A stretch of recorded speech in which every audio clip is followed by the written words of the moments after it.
Good afternoon, good evening, or good night. Wherever you are, make sure you're always punching up. This is the Punchy Panda Podcast Show, episode 23. I'm going to be switching over to YouTube now. Trying to do some video for you guys. Hopefully you enjoy it. Today we're going to be talking about fights. It's UFC 250 weigh-in day. So make sure that everybody makes weight a little bit later.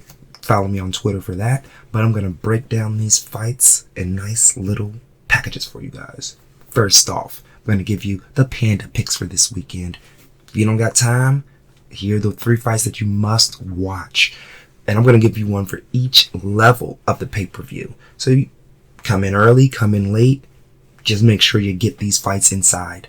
First one we got is Alonzo Menifield versus Devin Clark. Alonzo Menifield, 9-0. All finishes, 8 by knockout. What more do you need to say? He's got a promotional train behind him with the UFC Contender Series. All of his fights have been finishes, obviously, in the UFC. And he's taken on a very, very, very dangerous Devin Clark. He's somebody I highly respect in his heavyweight division. He's shown a good accounting of himself and has only lost to the best so far. So this is a big step up in competition for Menifield. And I believe he can stand up to the task. If I had any betting money, I'm going to go with Alonzo Menifield. I'm going to recap these at the very end for you. Also, on the prelim portion of the card, we have Herbert Burns coming back against Evan Dudham. Of course, this is the youth versus experience battle. We have Herbert Burns peeking around his brother Gilbert, who just took out Tyron Woodley last weekend. So we'll see if Evan Dudham has one more ride in him. It's coming to the tail end of his career. I believe the speed of Herbert Burns is going to be a big problem for him and a contributing factor, honestly. More importantly, man, Evan Dudham's been in UFC for a long, long time. It'd be nice to see him get a win, but Herbert Burns is super dangerous. Also, looks like the main event of the used to be the Fight Pass prelims is going to be Juicy Formiga. He back. That old stalwart gatekeeper of the flyweight championship has returned, and he's taking on Alex Perez this time. Again, this is going to be a flyweight affair. Glad that the flyweights are back. So happy that we are able to get more of these high-paced contests. I remember last week watching Louis Smolka and just like, man, these guys are amazing. I'm happy to see that fight. The line is pretty much even. I will give the advantage just to Juicy just because of his overall experience and that jiu-jitsu has always been lights out. But we can moving on up to the next card, and we can jump right into another Panda pick. This is a very important fight for both men. I cannot state that anymore.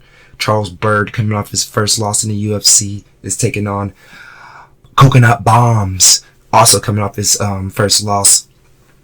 These two fighters had a lot of hype coming out of the Contender Series. These two fighters always come to finish, and they got nice bodies, no homo. So a very important fight coming in at welterweight. These Contender Series boys, like I said with Alonzo, they have this hype train moving behind them. If they can get back on track, they can do amazing things. And come on, that nickname is just amazing. Coconut Bombs. Let's go. Again, that is a Panda pick. Look out for that one at the very end of the show. A fight that I talked about a little bit yesterday, Cody Stamann versus Brian Kelleher. It's going to be at flyweight. Considering the fact that Brian Kelleher already fought at the Jacksonville card and Cody Stamann is going into this fight with a heavy heart, I really don't know who has the overall advantage. But if we're going to go by rankings, Cody Stamann's number 12. He's a big favorite at 275. So, I mean, wrestle boxer. It's going to go up against a straight boxer. It seems like that's a pretty slam dunk one for Cody Stamann. We mentioned Ian Heinisch. Oh, man, this whole story is crazy. So 2 days ago, Ian Heinisch completely drops out of UFC 250. Doesn't mention why, but it is reported from Aaron Bronstetter and TSN that a member of his coaching staff actually tested positive for COVID-19. When this happens, of course, there's a bunch of takes from everyone, everywhere. Very interesting. Aaron Bronstetter reported it 1 minute before Ariel Helwani, who didn't even mention the COVID-19 thing. I wonder if ESPN had anything to do with that. But this is 2 events where people have tested positive for coronavirus. Or have they? It turns out that last night something definitely changed. It looks like wasn't a positive case. They retested him and the test results came back and it was a false positive. So that's why Ian Heinisch is going to continue to fight Gerald Meerschaert. Amazing. Again, this is a fight that is very interesting based on styles. Ian Heinisch, powerhouse, always moving forward. A good variety of strikes, mostly a boxer, but he's not afraid to mix it up. The grappling of Gerald Meerschaert and his technical corner at the MMA Lab, who really helped guide him to win his last fight. Very, very interested to see how these 2 corners match up. And oh man, here we go. Here we go, boys. The Froze don't lie. Everybody's excited for this fight. Chase Hooper versus Alex Caceres. Jiu-Jitsu, be mine. Everything is going to be flashy and very, very high pace in this fight. A lot of people know who Alex Caceres is, and Chase Hooper is Dana White's new pet project. So I didn't want to pick this one for a Panda pick because I know everyone's going to be hype about this in the shorter MMA community. Chase Hooper came out of his UFC debut on fire, but he's going up against a grizzled veteran who's good on the floor and on the feet, as in Alex Caceres. We got Bruce Leroy versus Ben Askren's son. I don't understand why Chase Hooper would take such a high-level opponent so early in his UFC career. He must be very, very, very high on his skills. But, man, very interested in that contest. Very interested to see if Chase Hooper can actually meet the level that Alex Caceres can have. And we're going to jump onto the main card now, guys. Main card, 5 fights. They're decent. They are decent. We're going to start off with the opener. We got the Sugar Show. Sean O'Malley coming up against Eddie Wineland. Sean O'Malley's a huge favorite at minus 440. Goodness gracious. Eddie Wineland, former WEC champion. This is going to show a lot of people where Sean O'Malley is in the hierarchy of the division. And more importantly, you got to remember and you got to think about it. He said he doesn't want to fight high-level contenders. He wants to continue to make the money he's making, or he wants to jump and pay to go up and fight other guys. If that's going to be true, then we might get a lot of these Sugar Show contests against these middling names at bantamweight or prospects coming up. He might just turn into the prospect killer until the UFC is willing to pay him more, which obviously won't be this year. But I'm very interested to see what happens after this fight for Sean O'Malley, win or lose. But, of course, it's going to be a banger. We've got Neil Magny versus Rocco Martin. I am very high on Rocco Martin, and this will be my final Panda pick for this contest and this card. Neil Magny is a favorite in this contest. His length and his reach will not be an advantage. He will not have the youth. He will not have the experience advantage either.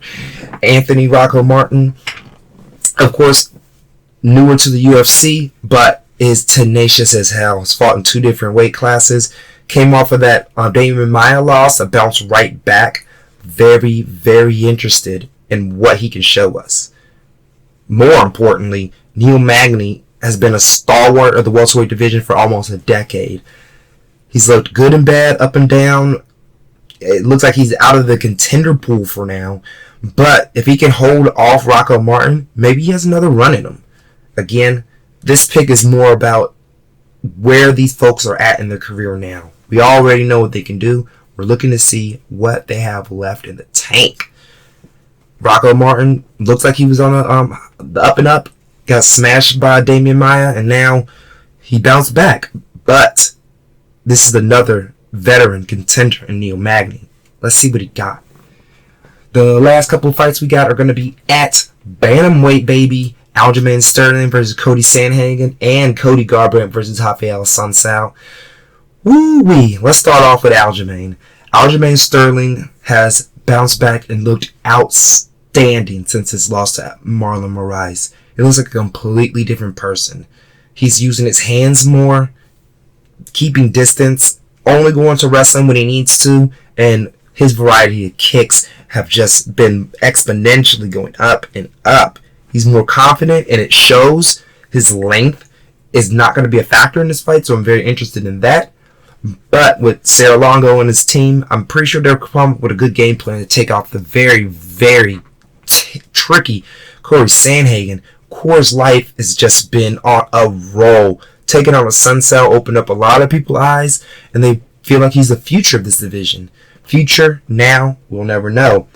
A lot of his fights, I've noticed he's been able to manipulate his range and use his reach in order to make certain things happen either on the ground or on the feet. He won't have that ability this time against a veteran like Aljamain Sterling. Aljamain is the highest ranked person that he's faced, and this is obviously a number one contenders fight. The winner of this fight will go on to face Aldo and Jan to crown a new bantamweight champion. I'm so excited for this fight, but I'm even more excited about the return of Cody Garbrandt. Personally, I went to Japan when I was a young man. I lived there for an entire year, and that was one of the dreams that I had in my life. I never thought what happened, and when it did, I didn't know what was next. I believe similarly that will happen to Cody Garbrandt. To defeat the greatest, to be the first one in the UFC to defeat the greatest bantamweight of all time, and to be able to wrap that belt around Maddox in the way he did, that level of success cannot be matched. Plus the emotional tirade going up against TJ twice, and then that was bad. Those two losses to TJ were bad. The emotions behind it really didn't allow Cody to show himself in the proper light. And then when he comes back and lays that egg against Pedro Munoz, he was just too emotional. If he can get his emotions in check and he can try to maybe, I feel like if he gets his emotions in check and tries to maybe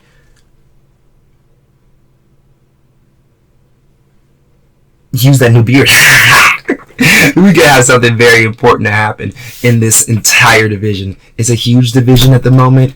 Everybody is looking to be the next big thing, and Cody Garbrandt's a former champion. He has a chin strap now. He's hungrier than ever. He had a lot of time off. We can only look for the best. But remember when I said the hype? Remember when I said the emotions? He's co-main event after 3 straight losses. I know this card is dog shit. I know they needed a big name, but that could play a big factor into this fight. Also, that could play a big factor is the age of a Sun Sao. Again, been in the UFC for over a decade, fought the best of the best, but he's coming off of a loss. He lost to Moraes and he lost to Corey Sandhagen. Those are the two top at the division. If Garbrandt and a Sun Sao are going to reclaim their spots at the top of the division, a win is necessary, especially for Cody. If Cody loses this one, I believe he might be done.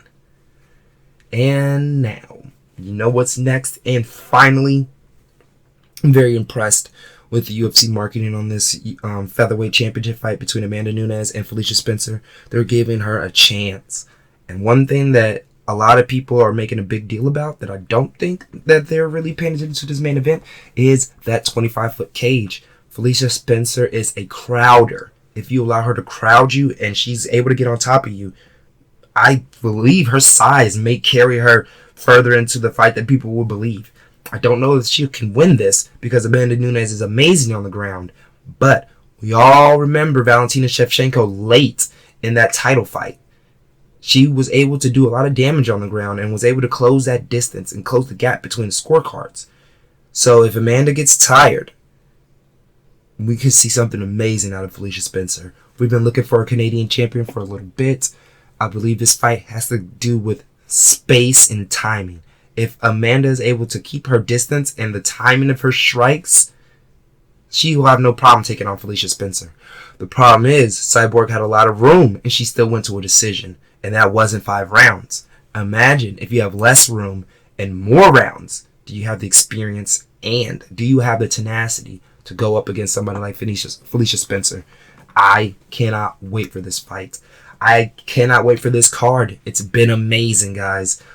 Again, I'm going to recap my Panda picks. We got one, Alonzo Menifee. That's going to be on the early prelims. Make sure you check out Charles Byrd versus Maki Pitola on the early prelims. Both of these fights are going to be on ESPN. So make sure you check those out early. On the main card, it's going to be Neil Magny versus Rocco Martin. One of the most impressive and important fights going into the top 15 to the top 10 of that welterweight division. You guys, thank you so much for joining me. Thank you guys for being part of the Punchy Panda podcast. And always, join for the fights and punch up.